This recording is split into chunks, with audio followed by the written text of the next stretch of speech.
உலகக்கிண்ண கால்பந்து தொடர் விறுவிறுப்பாக நடைபெற்று வருகிறது. அந்த வகையில் குழு ஏ பிரிவில் இடம்பெற்றுள்ள செக் குடியரசு மற்றும் தென்னாப்பிரிக்க அணிகள் நேற்று மோதின. அட்லாண்டா மைதானத்தில் நடந்த போட்டியில் 6வது நிமிடத்திலேயே செக் குடியரசு அணி தனது முதல் கோலை அடித்தது. செக் குடியரசு அணியின் மைக்கேல் சடிலேக் கோலை அடித்தார். ஆட்டம் தொடங்கிய சில நிமிடங்களிலேயே செக் குடியரசு அணி 1-0 என்ற கணக்கில் முன்னிலை வகித்தது. ஆட்டத்தின் முதல் பாதி வரை செக் குடியரசு அணி 1-0 என்ற கணக்கில் முன்னிலையில் நீடித்தது. ஆட்டத்தின் இரண்டாவது பாதியில் இரு அணிகளும் வீரர்களை மாற்றி கோல் அடிக்கும் முயற்சியில் தீவிரப்படுத்தின. இதன் பலனாக 83வது நிமிடத்தில் தென்னாப்பிரிக்க அணி தனது முதலாவது கோலை அடித்தது. இதனால் இரு அணிகளும் 1-1 என்ற கணக்கில் சமநிலையில் வந்தது. ஆட்டத்தின் இறுதியில் இரு அணிகளும் வெற்றிக்கான கூடுதல் கோலை அடிக்க தவறினர். இதனால் போட்டி சமநிலையில் முடிந்தது.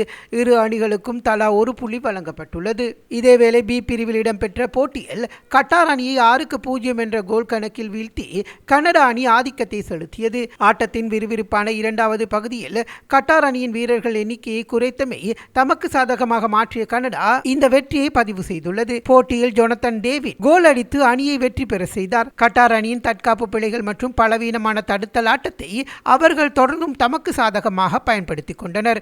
ஒரு நேரடி சிகப்பு அட்டை மற்றும் VAR பரிசோதனைக்கு பிறகு கட்டார் அணி முதலில் 10 வீரர்களாகவும் பின்னர் 9 வீரர்களாகவும் குறைந்தது இப்படியான திருப்பு முனையாக அமைந்தது.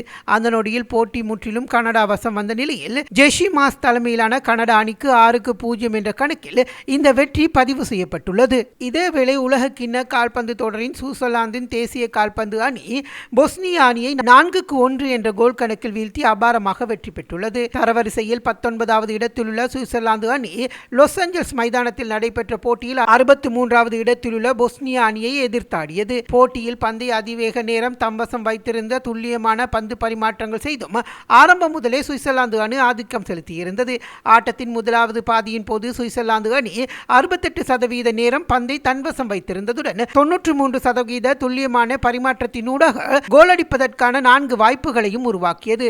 முதலாவது பாதியில் சுவிட்சர்லாந்து அணி இலக்கை நோக்கி 4 கோல் முயற்சிகளையும் பொஸ்னியா அணிக்கு 2 கோல் முயற்சிகளை மேற்கொண்ட போதிலும் இரு அணிகளும் தலா ஒரு முறையே இலக்கை நோக்கி பந்தை அடிக்க முடிந்தது. ஆட்டத்தின் முதலாவது பாதியில் பந்து தங்களின் வசம் நீண்ட நேரம் இல்லாத போதிலும் பொஸ்னியா அணி 35வது முறை தங்களது எல்லைக்குள் வரவிடாமல் தடுத்து தற்காப்பு ஆட்டத்தை மிக நேர்த்தியாக கையாண்டு போட்டியை சமநிலையாக தக்க வைத்தது. இரண்டாவது பாதியும் முதலாவது பாதியை போன்றே சுவிட்சர்லாந்து அணியின் அதிரடி ஆதிக்கத்துடன் கட்டுப்பாட்டுடனும் தொடங்கியது.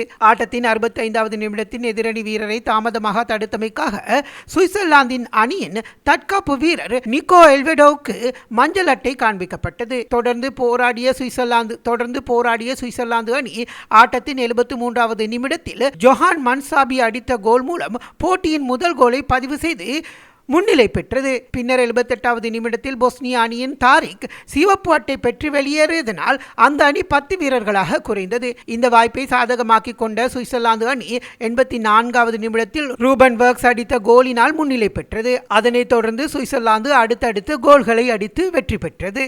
இதேவேளை குழு ஏ பிரிவில் இடம்பெற்ற மெக்சிகோ மற்றும் தென்கொரியா அணிகளுக்கு இடையிலான போட்டி குவாடாஜாராவில் இன்று மோதின. போட்டியின் தொடக்கம் முதலே இரு அணிகளும் தாக்குதல் ஆட்டத்தை வெளிப்படுத்தின. இருப்பினும் கிடைத்த வாய்ப்புகளை கோலாக மாற்ற தவறியதனால் முதல் பாதியில் 2 அணிகளும் எவ்வித கோல்களையும் பெறவில்லை. இதனை அடுத்து தொடங்கிய இரண்டாவது பாதியில் மெக்சிகோ அணி ஆதிக்கம் செலுத்தியது. ஆட்டத்தின் 50வது நிமிடத்தில் லூயிஸ் ரோமோ கோல் அடித்து அணியை 1-0 என்ற கணக்கில் முன்னிலை பெற வைத்தார். கோல் கணக்கில் பின்தங்கிய தென்கொரியா அணி ஆட்டத்திற்கு மீண்டும் வர பல்வேறு முயற்சிகளை மேற்கொண்டது. ஆனால் மெக்சிகோ வீரர்களின் சிறப்பான தற்காப்பு ஆட்டத்தால் அந்த அணியால் சமநிலை கோலை அடிக்க முடியாமல் போய்விட்டது. இறுதி ஆட்ட நேர முடிவில் மெக்சிகோ அணி 1-0 என்ற கோல் கணக்கில் தென்கொரியாவை வீழ்த்தி அபார வெற்றி பெற்றது. இந்த வெற்றியின் மூலம் தொடர்ந்து 2வது வெற்றியை பதிவு செய்த மெக்சிகோ குழு ஏ பிரிவில் புள்ளிப்பட்டியலில் 1ஆம் இடத்திற்கு முன்னேறியுள்ளது. மேலதிக செய்திகளுக்காக எமது யூடியூப் தளத்தை சப்ஸ்கிரைப் செய்யுங்கள்.